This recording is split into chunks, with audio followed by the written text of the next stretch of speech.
Welcome back, everybody, to another episode of What I Watched. This time it is April 2023. Yes, I know this video is coming out halfway through the month of May. Just been very busy with things, but let's get into what I watched in the month of April 2023. First up, I watched Psycho, which I'll say right now, this was probably like the fifth or sixth time total that I've seen the film. I actually already kind of want to go back and rewatch it because it is so well done. It is easily one of the best horror films of all time. It's still enjoyable to this day. Like, if you appreciate horror, if you appreciate old film in general, I mean, of course you're gonna like this film. Most film enthusiasts, I would say, are probably gonna love this film. I don't think there's a way that you can go wrong with it. There are a lot of people that surprisingly don't like Hitchcock, but I think Psycho and The Birds are two of the best horror films of all time. Moving on, though, I rewatched Lucy from 2014. Overall, this was much darker than I remembered it being, much more brutal and bloody than I ever remembered it being.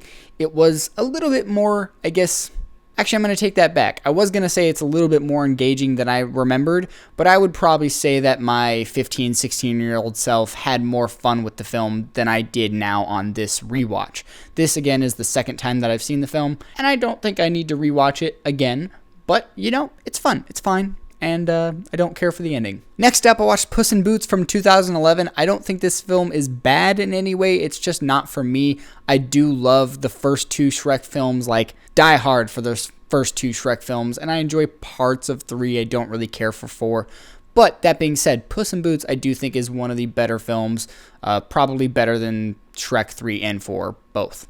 Next up, I watched the Jeremy Renner interview with Diane Sawyer. I put this in here just because I do think it was fascinating. I didn't realize how truly, horrific and graphic Jeremy Renner's injuries were. If you don't know what happened, I would just say go watch this documentary. He was crushed by a snowplow. That was his snowplow that he was operating. He explains everything, how it happened, and the injuries just sound so awful. He looks great for what he went through. Again, it's a terrifying experience, imagining all that.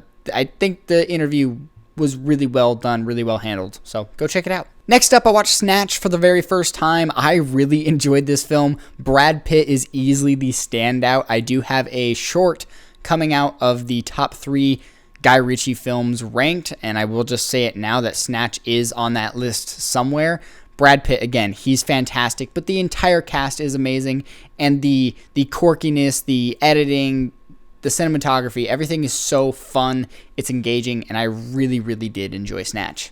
After that, we watched Cars. I haven't seen Cars in a long time. We were just looking for something easy to watch at night, and this was that. It's a great film. I really do like it through and through. To this day, I still have not seen Cars 2 or 3. I don't know if I honestly ever will because I do really enjoy that first film so much. I'll probably watch it, but I don't know. Should I watch Cars 2 or 3? Let me know down in the comments below. But as for Cars, the original 2006, it's a blast, and I can't complain about the film in any way. Next up, I watched Cocaine Bear, which I will say was fun, but was a little bit boring, to be honest, in certain points because there wasn't enough of that Cocaine Bear. When you do get, you know, the ambulance sequence that was featured in the trailer, that is fun and crazy and over the top, but it only lasts for so long, and then you go back to more people just talking. So, yeah, Cocaine Bear, I don't think I will rewatch, but it was a fun one-time watch.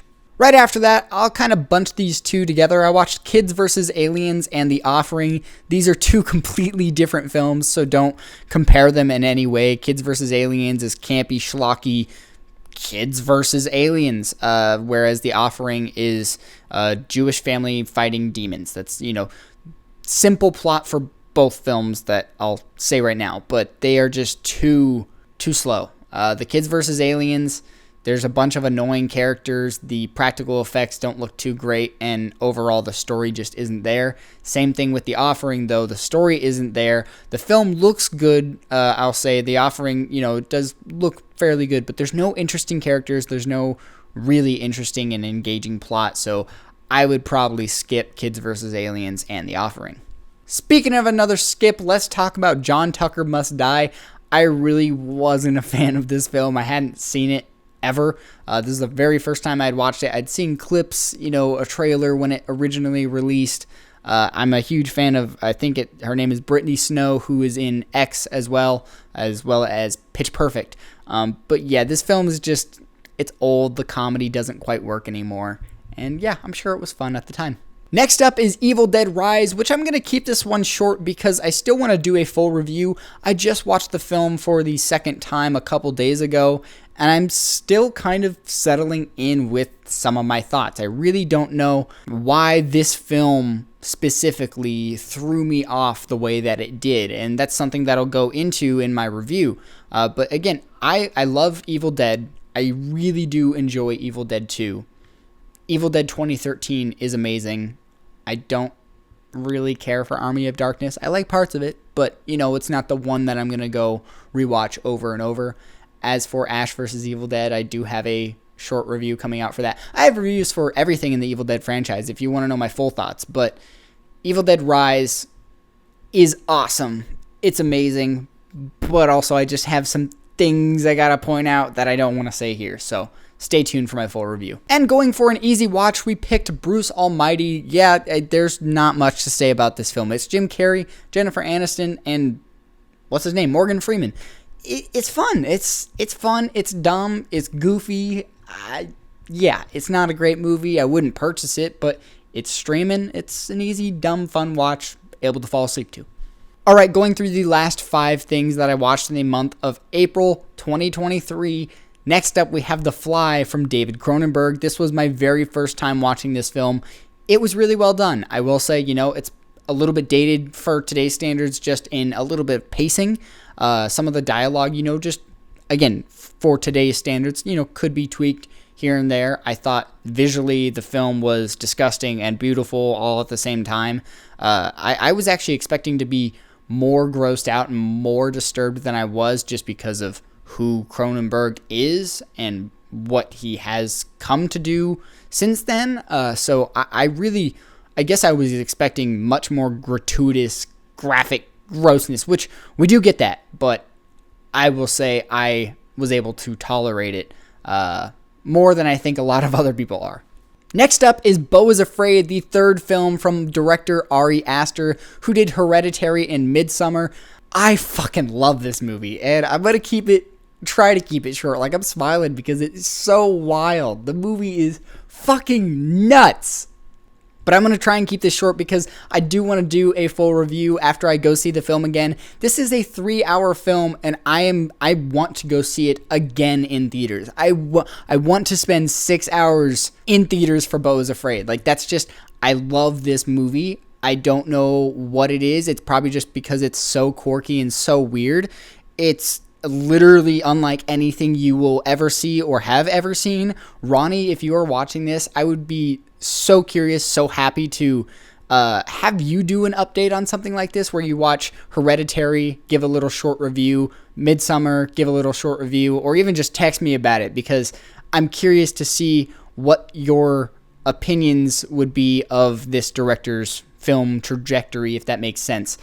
For instance, the very first film that he did, Hereditary, my father and I watched in theaters, and I loved every single second of that film. But my dad absolutely hated it, and that was probably the first time ever, and I mean ever, in my lifetime. I was, that came out in 2017, 2018, something like that.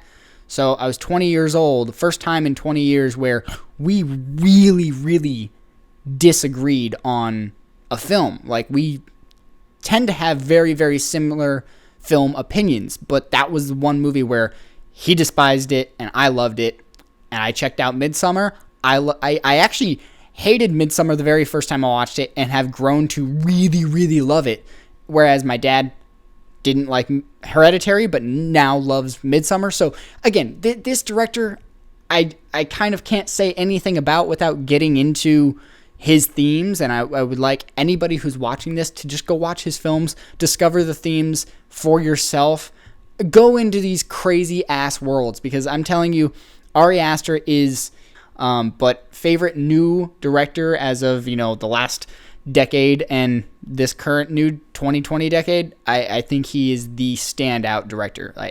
There's nobody else that comes to mind other than the director of Parasite. All right, I babbled on. I got to move on to these last 3 things, 2 of which are other Ari Aster items, creations. They are short films. I actually ended up watching every single Ari Aster short film, which they're not all listed on here, but the two that I will talk about are The Strange Things About the Johnsons. Again, this one is messed up. This is on YouTube. Again, Ronnie, I'm gonna like kind of scar you if you're watching this. 30 minutes of your day, don't watch anything by Ari Aster when Beckett is around. I honestly think you might want to even skip it with Kelly, because I don't know what type of films she likes. I like how I'm just kind of targeting this episode towards Ronnie right now.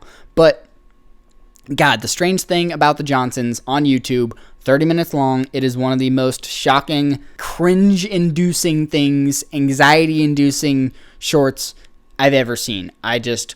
And next up, we have Munchausen. I probably am not saying that correctly, which, again, this one's like 10 to 15 minutes, and it is a heartbreaking, disturbing short film. It's not gruesome. There's no blood or anything like that, but it is a story that it works extremely well in a really messed up, sad way. But again, it's a short that I find myself thinking about since I watched it almost, 16 days ago now at this point. All right, and to cap off the month, I know this was a long video, but to cap off the month of April 2023, I watched Guardians of the Galaxy Volume 1, leading up to the release of Guardians of the Galaxy Volume 3. I went and rewatched Volume 2 as well. And go check out my thoughts on all three films. I have separate short reviews for every single film in the Guardians of the Galaxy trilogy. I think Guardians of the Galaxy 1 is really fun. It's one of the most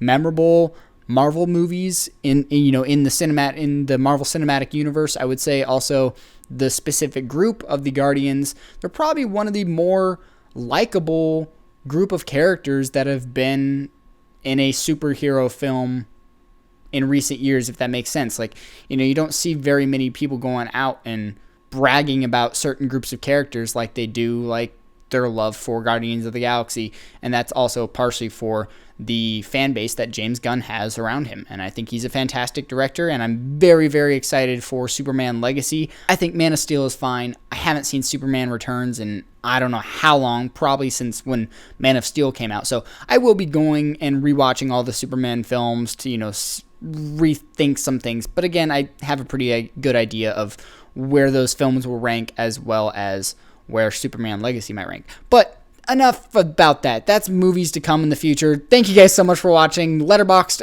Wrong video series. But thank you guys so much for watching What I Watched April 2023. Be sure to stick around for next month's, which is What I Watched May 2023. Peace.